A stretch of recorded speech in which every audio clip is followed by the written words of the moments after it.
I, 33 male, got dumped 2 weeks ago by my girlfriend Cassandra, 31 of 5 years. Well, sort of dumped. She wants to explore what's out there while keeping me as a stable foundation to come back to. Her exact words over dinner at our usual Thursday night spot. Listen, I've been doing a lot of thinking. You're great, you really are. But you're so simple, predictable. Every Thursday we come here. Every Saturday you meal prep. Every month you do your budget spreadsheet. I need more excitement in my life. More spontaneity. More passion. I put down my fork. Are you breaking up with me? No. Well, not exactly. I just think we should open things up. Let me explore, have some adventures, meet exciting people. You can be my safe harbor, my home base.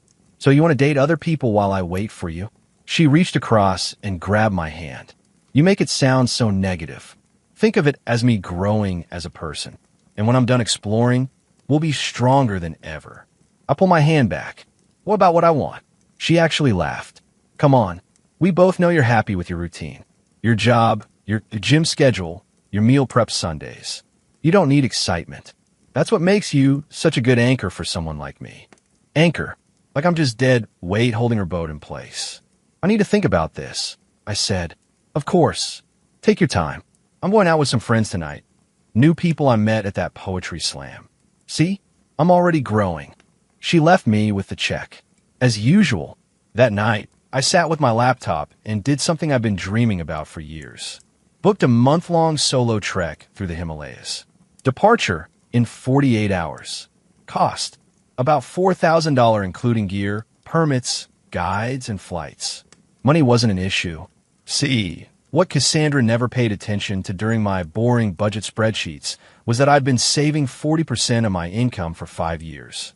She always assumed we were broke because I insisted on splitting groceries and living modestly. Spent the next day getting gear, shots, and sorting paperwork. Sent emails to my boss.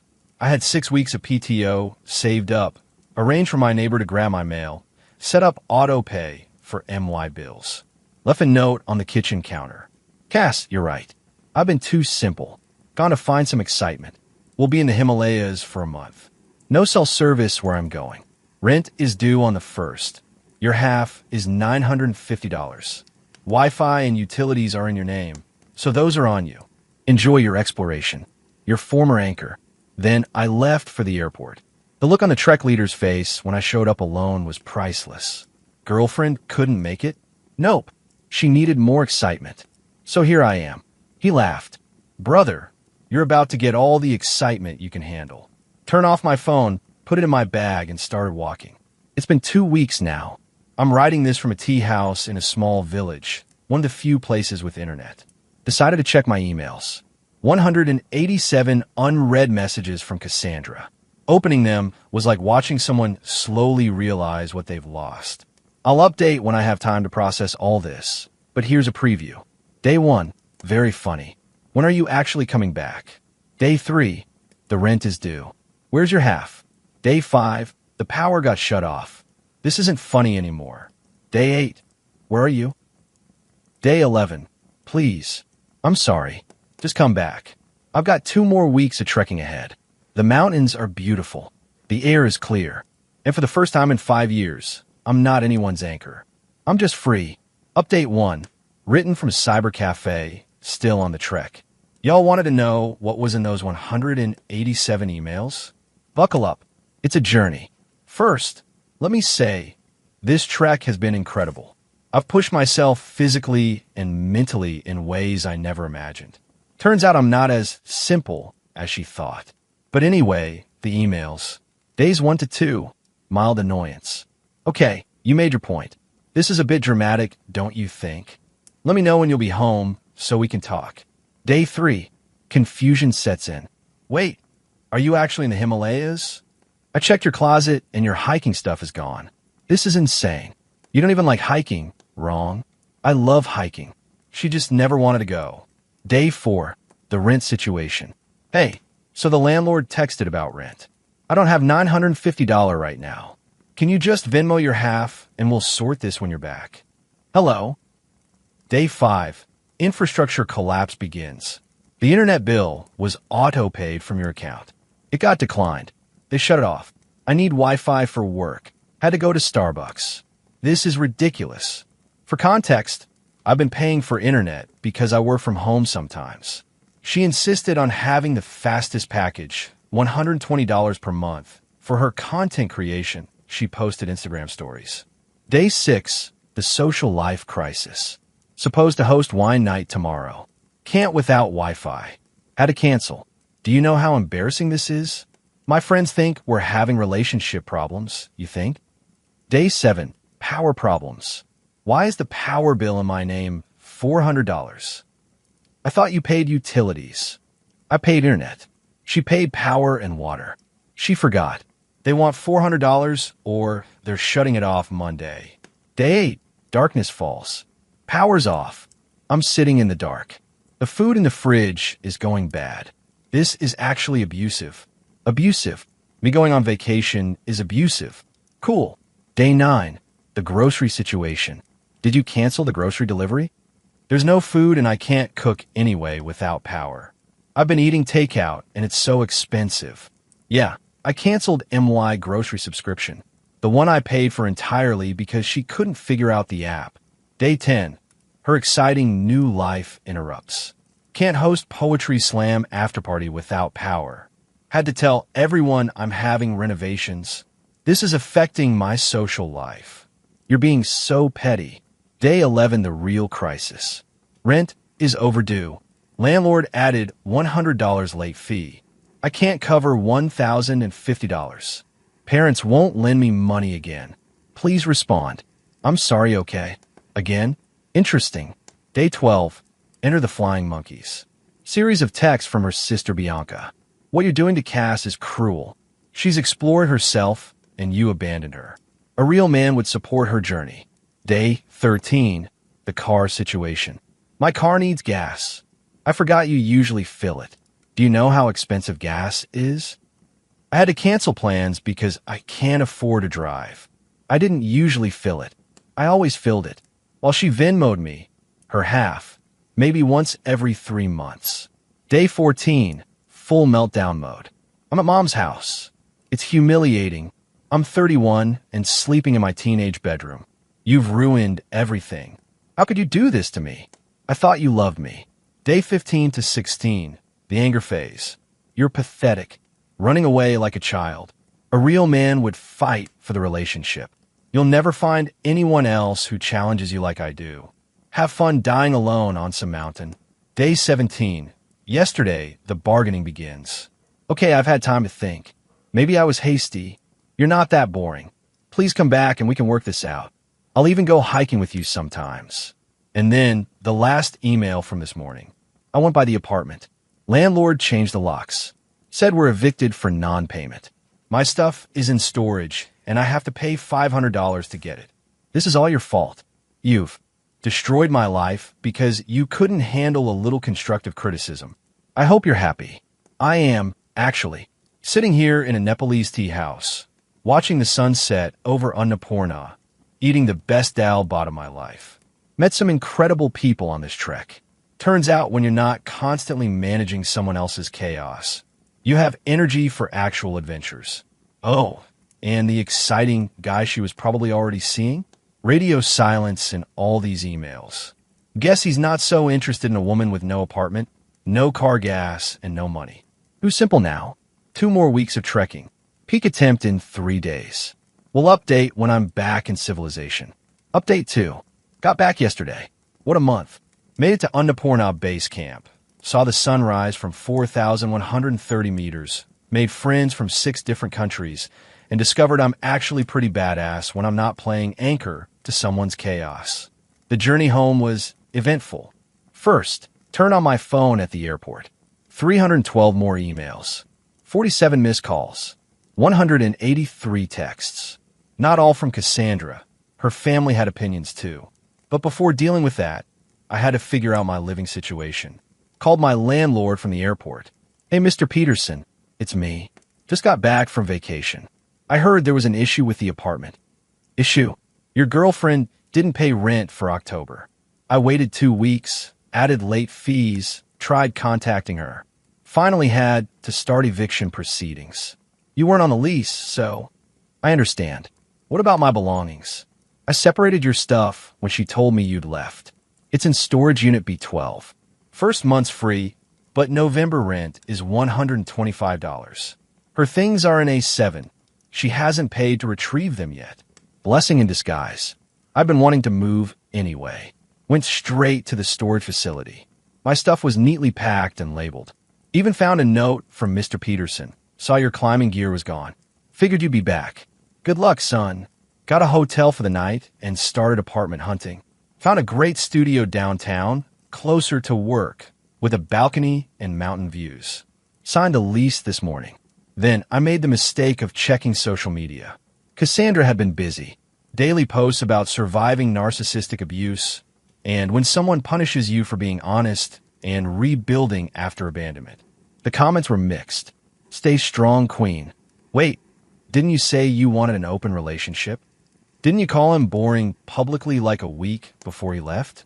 Her response to questions was always some version of, you don't know the whole story, or emotional abuse doesn't always leave visible scars. Then I saw the post. From 2 days ago. Sometimes the universe removes toxic people from your life to make room for better things. Excited to announce, I'm moving in with my new partner, Blake. He's everything my ex wasn't. Spontaneous, passionate, and actually supports my growth. Hashtag blessed, hashtag new beginnings. The comments on that one were golden. Didn't you just post about being homeless? Is this the poetry slam guy? Girl, it's been a month. My personal favorite, from someone named Marcus, supports your growth, but not your rent. Thinking face. She deleted that post within hours. So I decided to make my first social media post in 5 years. Just one photo, me at Annapurna Base Camp. Sunrise behind me. Huge grin on my face. Caption. Found some excitement. Turns out I'm not so simple after all. Hashtag solo trek, hashtag Himalayas, hashtag living. My phone exploded. Cassandra called within 10 minutes. I let it ring. Text started flooding. Very mature. I see you're back. We need to talk. You owe me $500 for storage. Blake isn't working out. I miss us. I didn't respond. This morning, she showed up at my work. Security called me.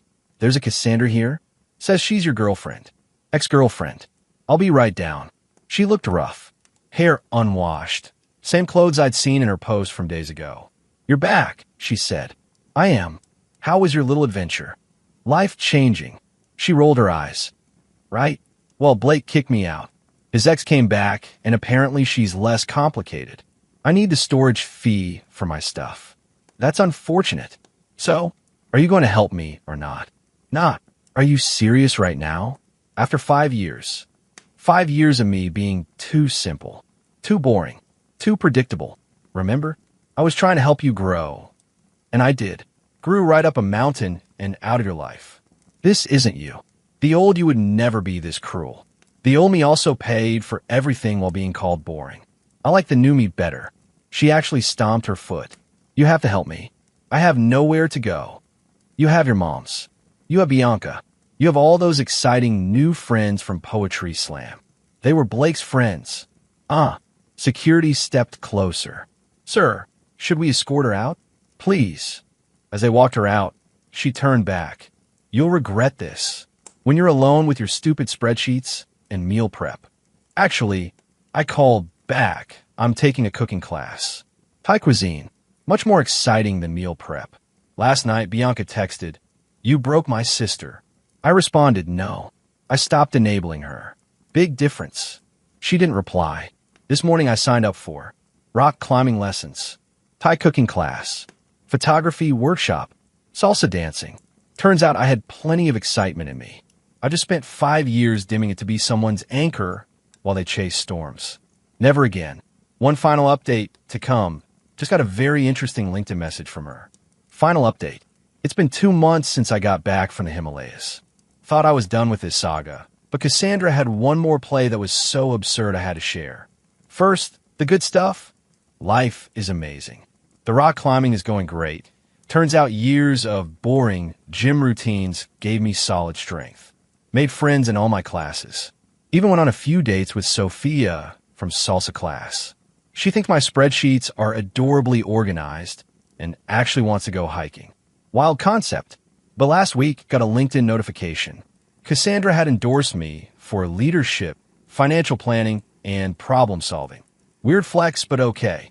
Then came the message. Hi, I hope this finds you well.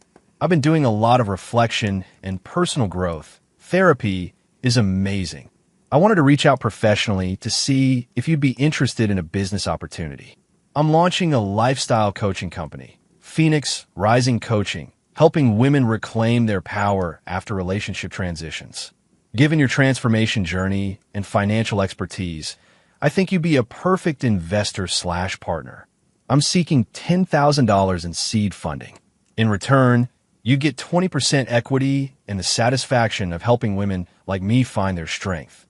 I know we had our differences, but this could be our chance to turn pain into purpose. Plus, it would show incredible growth if my transformation story included reconciliation with you. Let me know your thoughts. See, I laughed so hard I nearly fell off my new couch. She wanted me to 1. Invest $10,000 in her coaching business. 2. Be her business partner. 3. Reconcile for her brand story. 4. Help other women leave their boring partners. The audacity was almost admirable. But the best part? She'd already started the business. Found her website. Her About Me section was something after escaping a restrictive relationship with a controlling partner who abandoned me for refusing to dim my light. I discovered my true power. Now I help other women break free from mediocre men who can't handle a strong woman's growth. Her coaching packages. Escape your anchor, $500. Embrace your storm, $1,000. Phoenix Transformation, $2,500. Includes personal story consultation. She had testimonials. 3 of them. All from the poetry slam crowd. All sounded exactly like her writing style. I screenshotted everything. Then I did something petty. Maybe wrong. Definitely satisfying. I wrote a LinkedIn post. Interesting business proposal today. My ex, who called me too simple and boring, wants me to invest $10,000 in her coaching business about leaving mediocre partners. The same ex who couldn't pay rent when I went on vacation. Here's actual advice, free of charge. If someone makes you feel small to make themselves feel big, leave. If they want your stability while chasing excitement, leave. If they only value you as their safety net, leave. You don't need a $2,500 coach. You need self-respect. P.S. The Himalayas were incredible. Turns out boring people can climb mountains too. It went mini viral in our professional network. 5K likes. Hundreds of comments. Including, from Marcus, the rent comment guy. Is this the same person who needed storage fees? Skull. From my boss. This is why we promoted you. Good judgment on and off the mountain. From Sophia. Boring guys are the best. They remember dates, show up on time, and apparently climb mountains smiling face with hard eyes. From Blake. The Blake dodged that bullet too, brother. She wanted me to invest as well. Hard pass. But the best comment came from Mr. Peterson, my old landlord. Proud of you, son. Sometimes the best revenge is just living well. P.S. Your new apartment allows pets. Just saying. Cassandra's profile went private within hours. The website came down by evening. Bianca texted me. That was unnecessary. I replied. So is calling me boring to justify cheating? Man shrugging. She wasn't cheating. You were broken up. We weren't. She wanted me to wait while she explored. I chose to explore too. Mountains drama. She blocked me. Oh well. Last I heard through the grapevine, Cassandra moved to another city to start fresh and is working at her mom's friend's boutique. Still posting about growth and transformation, but notably quiet about the coaching business. As for me, still boring. Still making spreadsheets. Still meal prepping, though with more variety now. That Thai class paid off. But also, climbed 3 more peaks since getting back. Started teaching a financial literacy workshop at the community center. Adopted a rescue dog. Mr. Peterson was right. Best decision ever. Planning a trek in Patagonia with Sophia. Turns out being simple Just meant I was stable enough to build an actual life instead of chasing chaos and calling it excitement. The only thing I'd change? I'd have gone to the Himalayas sooner. To everyone saying I was too harsh, maybe. But when someone demeans you publicly, uses you financially, then tries to profit off the story while painting you as the villain, sometimes you have to set the record straight. She wanted excitement. She got consequences. I wanted respect. I got a whole new life. I'd say we both got what we deserved. Thanks for following this journey. Now if you'll excuse me, Rex and I have a mountain to climb. Literally this time. Edit. Since people are asking, yes, I'm still documenting everything in spreadsheets. Sophia thinks it's hilarious that I have a Trek Planning 2.0 spreadsheet with 47 tabs. But guess who's never forgotten gear or gone over budget? This boring guy right here.